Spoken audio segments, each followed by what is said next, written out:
ଏଣେ ଋଷ୍ୟଶୃଙ୍ଗ ମୁନି ଆଜ୍ଞା ସେ ନର୍ମଦା ନଦୀ କୂଳ ଜଙ୍ଗଲରେ ଥାନ୍ତି। ବୁଝିପାରିଲୁ ଭାଇ? ଏଣେ ଲୋମପାଦ ବୋଲି ଗୋଟେ ରାଜା ଥିଲେ। ବୁଝିଲୁ ଭାଇ? ଦଶରଥ ରାଜାଙ୍କର ମୈତ୍ର ଲୋମପାଦ ରାଜା ତାଙ୍କ ରାଜ୍ୟରେ ଆଜ୍ଞା 12 ବର୍ଷ ହେଲା ବର୍ଷା ହେଇନି। ଅନାବୃଷ୍ଟି। କାହିଁକି ନା ସେ ଲୋମପାଦ ରାଜା ମହାଧାର୍ମିକ ଚମ୍ପାବତୀ ନଗରର ରାଜା ହେଲେ। ଲୋମପାଦ ରାଜା ଚମ୍ପାବତୀ ନଗର ରାଜା। ସେ ପ୍ରତ୍ୟେକ ଦିନ ଆଜ୍ଞା ଗୋଟିଏ ଗୋମାତା ଦାନ ଦିଅନ୍ତି ବ୍ରାହ୍ମଣ ମାନଙ୍କୁ ଡାକି ପ୍ରତ୍ୟେକ ଦିନ ଗୋଟିଏ ଗୋମାତା ଦାନ ଦିଅନ୍ତି। ଦେଖୁନ ସେ କେଡ଼େ ଦାନୀ। ଦିନେ ଜଣେ ବ୍ରାହ୍ମଣ ତାଙ୍କର ବ୍ରାହ୍ମଣୀ ମରିଯାଇଥାନ୍ତି। ଶିଶୁଟିଏ ଥାଏ। ରାଜାଙ୍କୁ ଅନୁରୋଧ କରି କହିଲେ ମହାରାଜ ଗୋଟେ ଦୁଗ୍ଧବତୀ ଗାଈ ମତେ ଦିଅନ୍ତୁ, ମୋ ଶିଶୁ ବଞ୍ଚିବ। ତାହା ଶୁଣି ରାଜା ଦେଖ ଆନନ୍ଦିତ ହେଲେ। ଦୁଗ୍ଧବତୀ ଗାଈ ବାଛୁରୀ ଉଭୟଙ୍କୁ ଦାନ କରିଦେଲେ।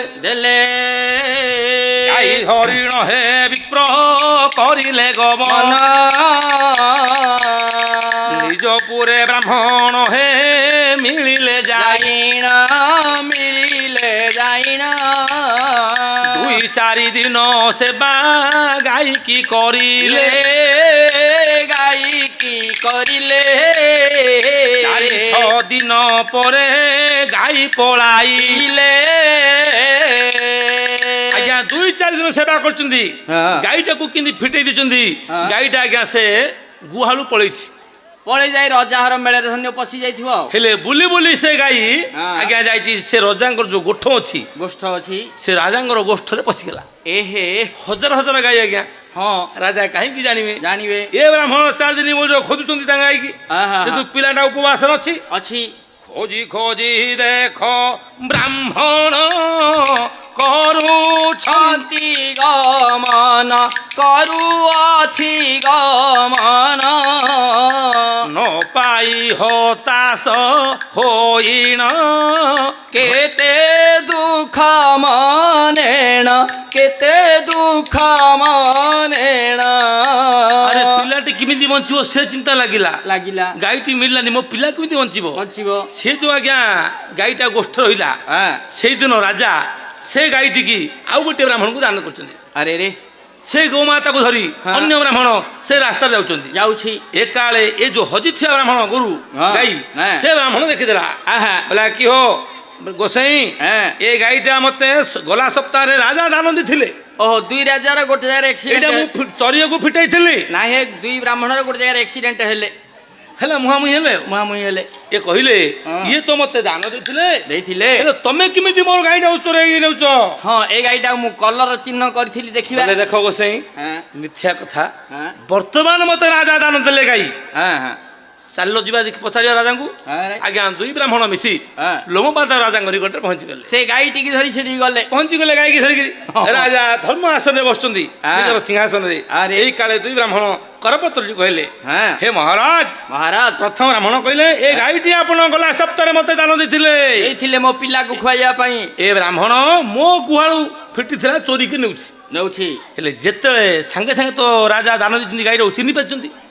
ନାଇଁ ଏ ଗାଈଟା ମୁଁ ଏବେ ଦାନ ଦେଇଛି, ଯେହେତୁ ଏ ଗାଈଟା ଚୋରି ନୁହଁ, ବର୍ତ୍ତମାନ ମୁଁ ଏ ଗାଈଟା ଏବେ ଦାନ କରିଛି, ଆଉ ତମେ କହିଲେ ହବ କି ସେମିତି? ଆଜ୍ଞା ଏ ଭିତରେ ବ୍ରାହ୍ମଣ କହିଲେ ଆଜ୍ଞା ମତେ ଗାଈଟେ ନିହାତି ଆବଶ୍ୟକ। ନା ଠିକ ଅଛି, ମୋର ଆହୁରି ଅନେକ ଗୋମାତା ଅଛନ୍ତି, ଆଉ ଗୋଟେ ଭଲ ଦୁଗ୍ଧବତୀ ଗାଈଟେ ଦାନ ଦେବି। କିନ୍ତୁ ପ୍ରଥମ ବ୍ରାହ୍ମଣ କହିଲେ ମତେ ଏ ଗାଈଟା ଏକା ଦରକାର, ଅନ୍ୟ ଗାଈରେ ମୋର ଅପରାଧ ନାହିଁ। ଯେତେବେଳେ ବ୍ରାହ୍ମଣ ହେ ପରି କହିଲେ ଶୁଣି କରିଲ ମୋ ପାଦା ମନେ ବିଚାରିଲେ। ବ୍ରାହ୍ମଣ ହୋଇ ଗୋମାତାକୁ ରଖି ନ ପାରିଲ, ସେ ଚରିବା ପାଇଁ କି ବାହାରକୁ ଛାଡ଼ିଦେଲ। ପୋଷିବା ପାଇଁ କି ଯେବେ ତୁମ୍ଭ ବଳ ନାହିଁ, କିମ୍ ପାଇଁ ଗାଓ ଦାନ ତୁମ୍ଭେ ନେଲ ହେ ଗୋସାଇଁ। ରାମ ଗୋବିନ୍ଦ ରାମ ଗୋବିନ୍ଦ ରାମ ନବୀନ ସୁନ୍ଦର ହେ ରାଜୀବ ଲୋଚନ। ଗୋସାଇଁ ଗାଈ ନେଇ କରି ତୁମ୍ଭେ ପୋଷି ନ ପାରିଲ ବିପ୍ରବର ହେ ଅନ୍ୟ ବିପ୍ରର ବିରୋଧରେ ମତେ କହିଲ ବିପ୍ରବର ହେ ସଦା ପୂଜ୍ୟ ନମସ୍ୟ ତ ଅଟନ୍ତି ବ୍ରାହ୍ମଣ ଜୟ ରାମ ହେ ଆନ ଲୋକ ହୋଇଥିଲେ ଶୁଳିରେ ବସାନ୍ତି ଜାଣ ଶୁଣ ଶୁଣ ହେ ଆପଣ ବ୍ରାହ୍ମଣ ସଦା ପୂଜ୍ୟ ଶାସ୍ତ୍ର ନିଷେଧ ବ୍ରାହ୍ମଣକୁ ଦଣ୍ଡ ନାହିଁ ନାହିଁ ତେଣୁ ଆନ ଲୋକ ହୋଇଥିଲେ ମୁଁ ଶୁଳିରେ ବସିଥାନ୍ତି ଆଚ୍ଛା ଯାଆନ୍ତୁ ଆପଣ ସେତେବେଳେ ପ୍ରଥମ ଯୋଉ ବ୍ରାହ୍ମଣ ଶୁଣି ମହାକ୍ରୋଧ ହେଲେ ହେ କଣ କହିଲେ ରାଜା ହୋଇ ଉଚିତ କୁକର୍ମ ନ କରିଲ ହେ କର୍ମ କର୍ମ କରିଲ ଏହି ବ୍ରାହ୍ମଣ ଗୁହାରିଲ ବେନ ଶୁଣିଲ ଏତୁରେ ବାରେ ନଡରୁ ମୋହରେ ଦାସ ଟିକେ ମଡେରି ଭିତର ବାମ ଆଖିଟାରେ ରହ କ୍ରୋଧ ହେଲେ ବିପ୍ରମଣି କରେ ଧରି କୁଶ ପାଣି କ୍ରୋଧ ହେଲେ ବିପ୍ରମଣି କରେ ଧରି କୁଶ ପାଣି କ୍ରୋଧ ହେଲେ ବିପ୍ରମଣି କରେ କ୍ରୋଧ ହେଲେ ବିପ୍ରମଣି ବୋଇଲେ ହେ ଧର୍ମ ଯେ ସତ୍ୟ ତୁମ୍ଭେ ଥିବ ସତରେ ଦେବେ ଥିବ ଏ ରାଜ୍ୟରେ କେବେ ହେଲେ ହେବ ବର୍ଷା ନ କରିବ ଜୟ ରାମ ଗୋବିନ୍ଦ ହେ ଭଜ ରାମ ରାମ ଏଣୁ ହେ ଧର୍ମ ତୁମ ଯଦି ସତ୍ୟ ବ୍ରାହ୍ମଣଙ୍କ ଅଭିଶାପ ଏ ରାଜ୍ୟରେ କେବେ ହେଲେ ବର୍ଷା ହବନି ଏ ହେ ଆଜ୍ଞା ଏହିପରି ମନ୍ତ୍ର ପାଣି ପକେଇ ଦେଇଛନ୍ତି ଏ କଥା ଆଜ୍ଞା ରାଜାକୁ ଜଣା ନାହିଁ ଜଣା ନାହିଁ। ରାଜା କହିଦେଇ ପଳେଇଲେ ହେଲା ହେ କିନ୍ତୁ 12 ବର୍ଷ ପର୍ଯ୍ୟନ୍ତ ଆଜ୍ଞା ରାଜ୍ୟରେ ଅନାବୃଷ୍ଟି ହେଲା ରାଜା ତ ପଦାକୁ ଯାଆନ୍ତିନି ଜାଣନ୍ତିନି ଆଚ୍ଛା ପଦାରେ ଲୋକମାନଙ୍କୁ ପ୍ରଭାବ ପଡ଼ିଲା ଶସ୍ୟ ଖଣ୍ଡ ହେଲା ନାହିଁ ହେଲାନି ଜୀବଜଗତ ହାହାକାର ହେଲେ ପ୍ରାଣୀ ଜଗତ ମଧ୍ୟ ଅସୁବିଧାରେ ପଡ଼ିଲେ ଖାଇବା ପିଇବା ସମସ୍ତେ ଆଜ୍ଞା ଭୋକ ଉପାସରେ ମଲେ ଏହେ ଏଣେ ବନଚର ମାନେ ମଧ୍ୟ କଷ୍ଟ ପଶୁ ପାଇଲେ। ପକ୍ଷୀ ମାନେ ମଧ୍ୟ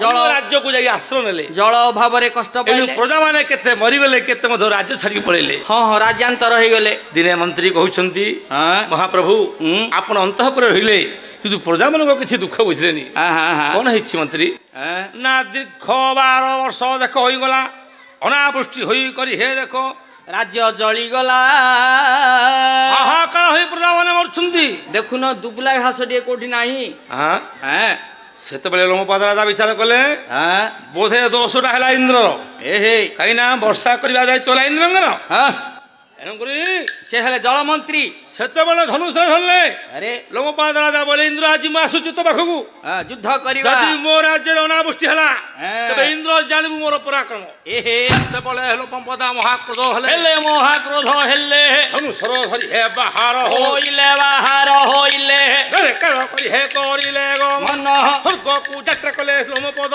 ରାଣ ହନୁମ ପାଦ ରାଣ ଏ ମନ୍ତ ସମ କଥା ଶୁଣ ମନ ଦେଇ ଦେଇ ଶୁଣ ମନ ଦେଇ ଇନ୍ଦ୍ର ସ୍ୱର୍ଗରେ ଥାଇ ବାର୍ତ୍ତାକୁ ମିଳଇ ଲଇ ବାର୍ତ୍ତାକୁ ମିଳଇ ଯେତେବେଳେ ପୂର୍ଣ୍ଣ ଏପରି ଶୁଣିଲେ ହେଲେ ପରି ଶୁଣିଲେ ତକ୍ଷଣ ଐରାବତ ପୃଷ୍ଠେ ବିଜୟ ହେଲେ ପୃଷ୍ଠେ ବିଜେ ହେଲେ ସେଇ ଖଣି ଇନ୍ଦ୍ର ଧନୁ ଗ୍ରହଣ ଓହୋ ଭଦ୍ରକୁ ଧରିଲେ ଦେବ ଭଗବାନ ମାର ମାର ଭଦ୍ରକୁ ଧରି ହେ ବୁଲାଇ ବୁଲାଇ ଭଦ୍ରକୁ ଧରି ହେ ବୁଲାଇ ବୁଲାଇ ବୁଲାଇ ସୂର୍ଯ୍ୟକୁ ଫିଙ୍ଗି ହେ ଦରାଣ୍ଡି ଧର ଧରଇ ଏଗୁଣ୍ଡାକୁ ଦେଲେ ଦେବ ଭଗବାନ ଦେବ ଭଗବାନ ଅହଙ୍କାର କରି ହେ କରିଲେ ଭଗବାନ ଏ ମାନବ ତତ୍ତ୍ୱ ଆଜି ଦୈବ ଛାଡ଼ିଗଲା ଇନ୍ଦ୍ରଙ୍କର ପରାକ୍ରମ ଦେଖିବୁ ବୋଲିଲା ବୋଇଲା ରାମ ଯେ ଭଜ ରାମ ଯେ ସୀତା ରାମ ଯେ ଜୟ ରାମ ଯେ ନବୀନ ସୁନ୍ଦର ରାମ ଆଜ୍ଞା ଇନ୍ଦ୍ର କୋଣ ହୋଇ ଉଠିଲେ ତୁ ମର୍ତ୍ତ୍ୟର ମାନବ ଆସିଛୁ କିରେ ମୋ ସାଙ୍ଗରେ ଯୁଦ୍ଧ କରିବାକୁ ଲୋମପାଦା କହିଲେ ଇନ୍ଦ୍ର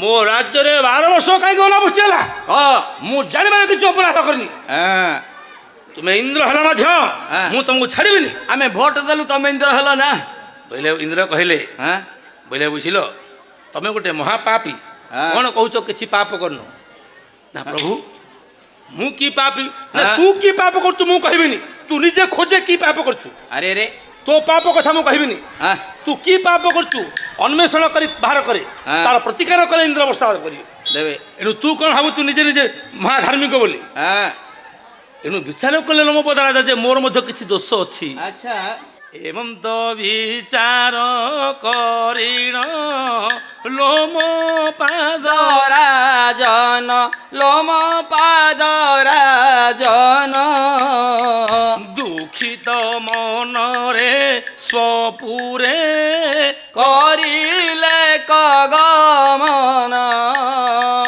ଏଣେ ଐରାବତେ ଚଢ଼ିଣ ସେ ସଚିଙ୍କର ମଣ ସ୍ୱର୍ଗପୁରେ ମିଳିଲେ ଯାଇ ନିଜ ସ୍ୱର୍ଣ୍ଣ ଆସନ ଏଣେ ରାଜ୍ୟରେ ପରିସରେ ଲୋମ ପାଦ ବସିଣ ଧାର ଧାର ହୋଇ ଲୋତକ ଯାଉଅଛି ବହିଣ ମୁଁ କେଡ଼େ ବଡ଼ ପାପୀ ହେଲି ମୁଁ ଜାଣି ନ ପାରିଲି ଅନାବୃଷ୍ଟି କରି ପ୍ରଜାଙ୍କୁ କେତେ ଦଣ୍ଡ ଦେଖିଲି କେତେ ଦଣ୍ଡ ପାଇଲି